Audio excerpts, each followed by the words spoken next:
జీవుల పట్ల జరుగుతున్న ఈ అమానుష్యం ఆగాలని పిరమిడ్ స్పిరిచువల్ సొసైటీ 40 సంవత్సరాలుగా ఒక మహా ఉద్యమాన్ని నడుపుతా ఈరోజు మనం ప్రతి వ్యక్తిలో చైతన్య స్పృహ కలిగించడం కోసం అందరికీ ధ్యాన విద్యని అందించినప్పుడు ప్రతి వ్యక్తి ధ్యాని అయినప్పుడు మనిషి చైతన్య మార్పు జరుగుతుంది. దానికోసం అందరికీ ఉచితంగా ధ్యాన విద్యని అందిస్తా ఎంతో అద్భుతమైన బాధ్యతతో వ్యవహరిస్తున్న పిరమిడ్ మాస్టర్లందరికీ ప్రకృతి వ్యాలీ వేదిక నుంచి మహాకర్ణ ధ్యాన మహాచక్రం నుంచి వారందరి కృషికి అభినందనలు, కృతజ్ఞతలు, ప్రణామాలు అర్పించుకుంటా ఈరోజు ఈ కార్యక్రమాలు ప్రారంభించుకునే ముందు మనకు రోజు భోజనశాలలో దగ్గరుండి ప్రేమతో ఆతిథ్యం ఇస్తున్న వడ్డన దగ్గర నుంచి అక్కడ అన్ని పనులు చూస్తున్న మన అనేక సంవత్సరాలుగా ప్రకృతి వేళలో జరుగుతున్న కార్యక్రమంలో ప్రతి సంవత్సరం జరిగే ఈ యజ్ఞంలో వాళ్ళ బాధ్యతను వాళ్ళు అద్భుతంగా నిర్వర్తిస్తున్న ఋషి అందరినీ సురేంద్ర, మోహన్, నాగమణి గారు అందరూ పైకి రావాలి. వారికి గట్టిగా క్లాస్ కొడతా. బాగా వడ్డిస్తున్నారా, ఇసుకుంటున్నారా? ప్రతి పనికి శ్రద్ధ కలిగిన వాళ్ళే ఆ బాధ్యతల్లో ఉంటే ఎప్పుడూ బాగుంటుంది. శ్రద్ధ, ఇష్టం, అవగాహన ఏ పనికైనా అవసరం. ఏ పనికైనా అవసరం ఏది అంటే శ్రద్ధ. అలాంటి శ్రద్ధ ఎక్కడ ఉన్నా అక్కడ కార్యక్రమం బాగుంటుంది, ఆ విభాగం బాగుంటుంది. ఎంతోమంది ఎన్నో సౌకర్యాలని వదులుకొని ఈ అడవిలోకి వచ్చారు. మీకు అన్ని సౌకర్యాలు కల్పించడం అవ్వదు. వసతి విషయంలో ఇక్కడున్న 40-50 ఆ వసతి గృహాలు సరిపోవు. టెంట్స్లో సర్దుకుని చల్లైనా ఎండైనా ఓర్చుకుని ఇంత శ్రమతో మీరు రావడం, మీరు ఇక్కడ ఉండడం, ఇక మీకు మేము ఇక్కడ ఈ ప్రకృతి వ్యాలీ ఏం చేయగలదు? భోజనాన్ని వినయంతో మీ అందరికీ సమర్పించుకోవడం తప్ప.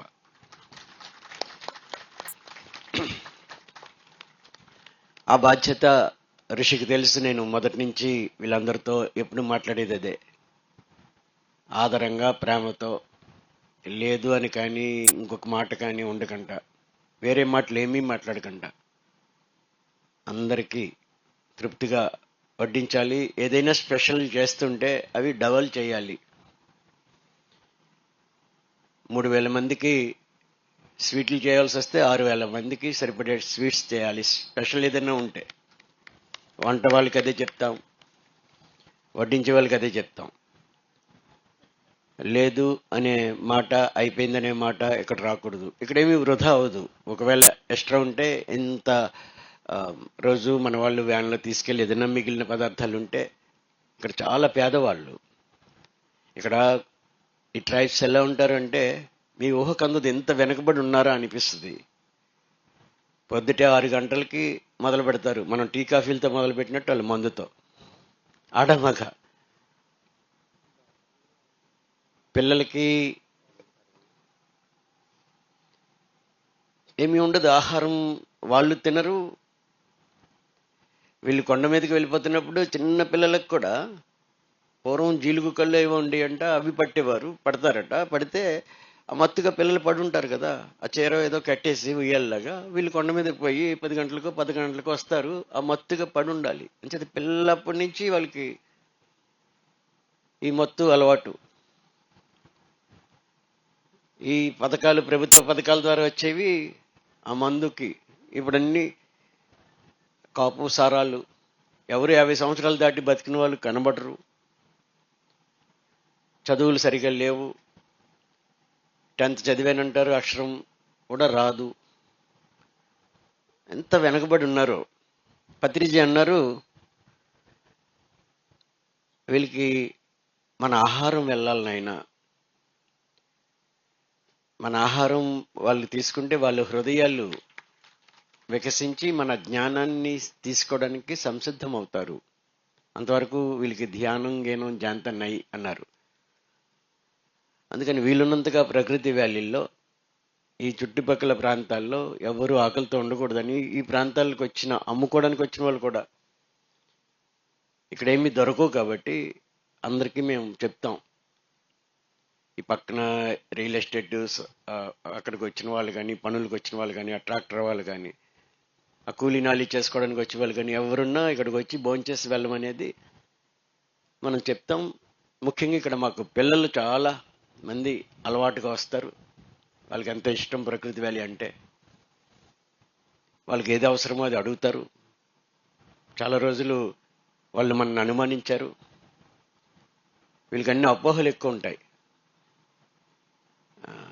రాజుగారు కిడ్నీలు అమ్మేస్తారని ప్రచారం చేశారు. పిల్లలకి భోజనం పేరుతో తీసుకొచ్చి ఎందుకు పెడతారు ఉట్నే, అలా చేసి ఏ లారీలోనే తీసుకెళ్ళి కిడ్నీలు అమ్మేస్తారు. వాళ్ళు వచ్చి మా పిల్లలకి ఎందుకు పెడుతున్నామని ఇసుక పైకి చెల్లి ఉమ్ములూసేవారు. వాళ్ళు తాగేసి వచ్చి ఆడవాళ్ళు. ఇప్పుడు అర్థమైంది, ఇప్పుడేమో అండంలే.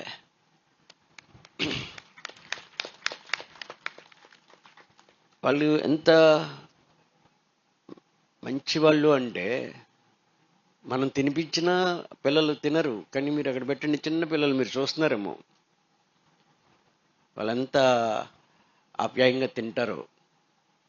ఈ రుచులన్నీ వాళ్ళకి ఉండవు కాబట్టి ఎక్కువ అన్ని రకాలు వాళ్ళ కోసం, మన కోసం అయితే ఇన్ని అక్కర్లేదు.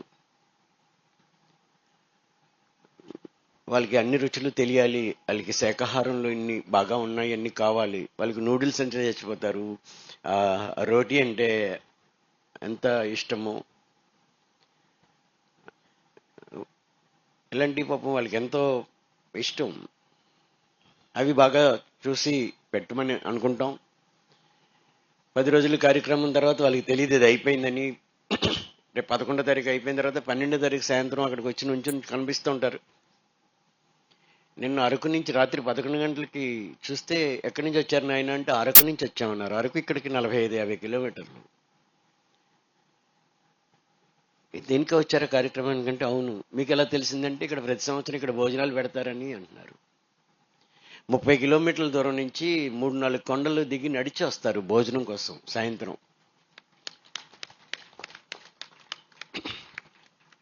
వాళ్ళందరికీ మీరందరూ వడ్డించడం, ఇక్కడ ఉన్న వాళ్ళే కాదు మీరు కూడా వడ్డించడం చాలా బాగుంది. వాళ్ళందరికీ తృప్తిగా ఈ 10 రోజులు మన ఆహారం చక్కగా ఇద్దాం. వాళ్ళు శాకాహారులు అవుతారు. నేను ఆ మధ్యన వెదురు కోసం ఇక్కడ ఒక 7-8 కిలోమీటర్ల దూరంలో ఒక అడవి ఉంది. ఆ అడవి దగ్గర అక్కడ ఏదో ఊరుంటే వాళ్ళు తెస్తారు ఎప్పుడు. నేను వెళ్ళి ఆ పిలిచేవాడిని, ఎదురు కావాలి ఒక ట్రాక్టర్ పంపించు అంటే మానేసాం అన్నాడు. మానేసారా ఏంటండి, వెదురు మానేసారేమో అనుకోండి. నువ్వు చెప్పావు కదా మాంసం మానేసాం అంటున్నాడు.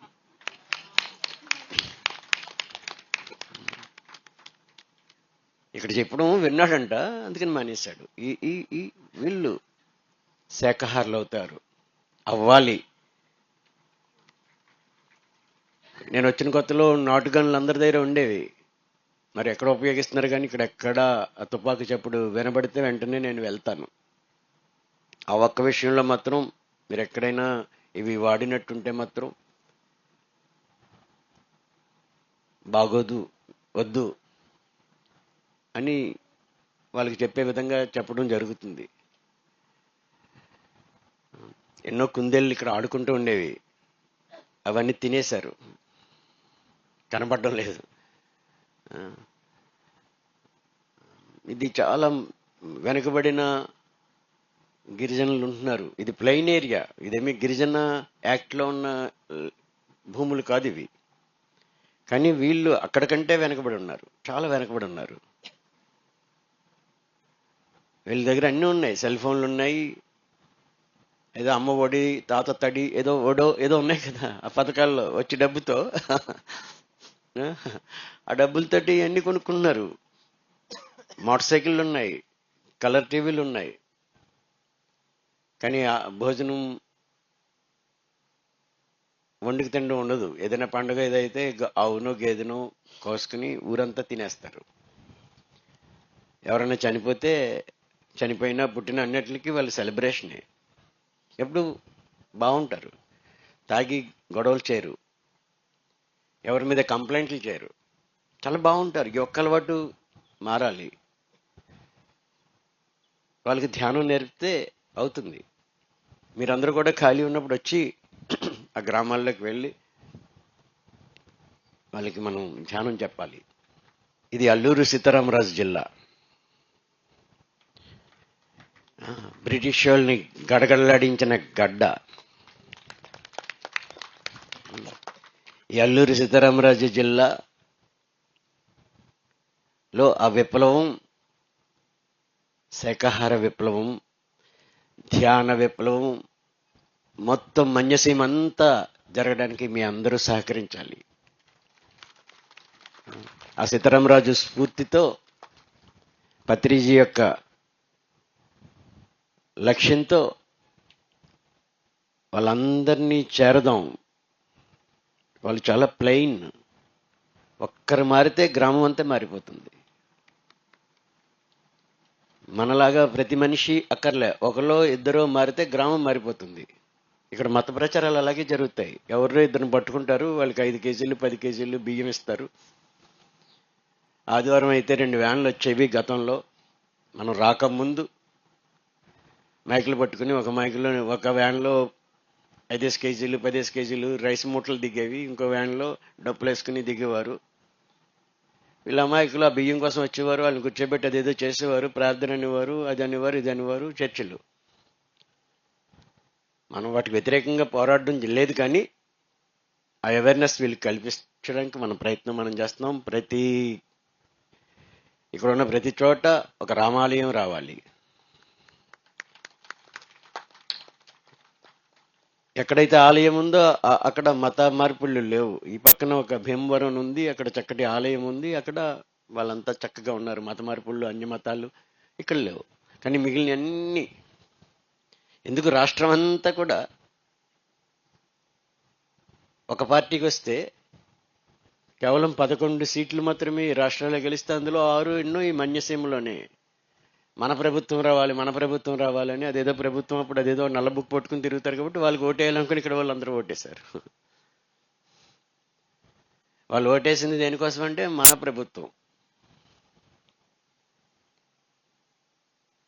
ఇక్కడ మత మార్పులు విపరీతంగా ఉన్నాయి. వీళ్ళు మందుకు బానిసలు, ఏమీ లేవు. మనం మత మార్పుల మీద పోరాటం చేయకపోయినా వాళ్ళు అవేర్నెస్ కల్పించి ధ్యానాన్ని వాళ్ళందరికీ పరిచయం చేయాలనేది మన ఉద్దేశం. ఇప్పటికి ట్యూన్ అయ్యారు. ఇన్ని సంవత్సరాల్లో కొంచెం ట్యూన్ అయ్యారు. ఇప్పుడు మనం ఇక్కడ మన మీద ఏగవాలితే వాళ్ళు ఒప్పుకోరు. ఉమ్ములేసిన వాళ్ళు, ఇసుకలేసి చెప్పించిన వాళ్ళు ఈవేళ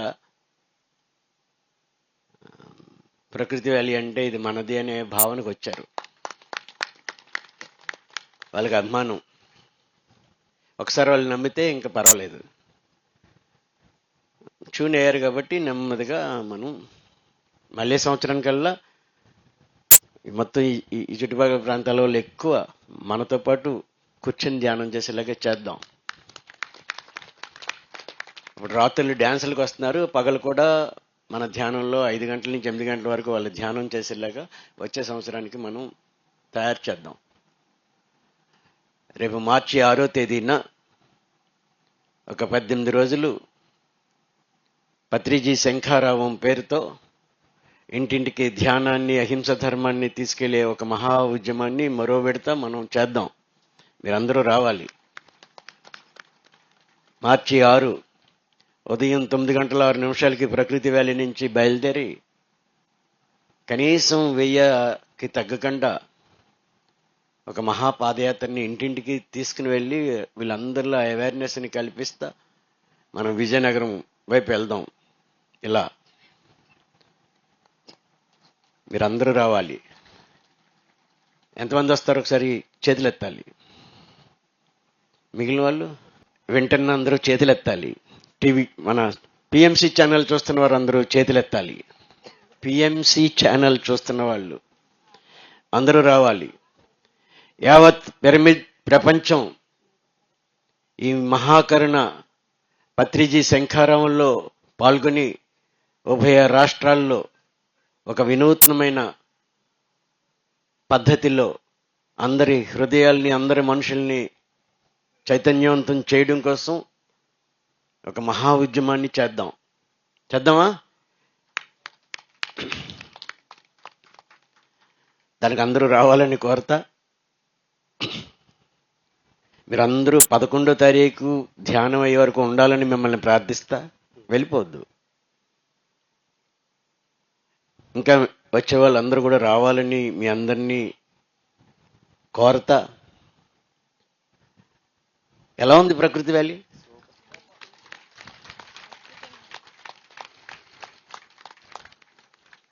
పొద్దుట ఎవరు వెళ్తే మాకు వెళ్ళాలనిపించట్లేదు అన్నారు.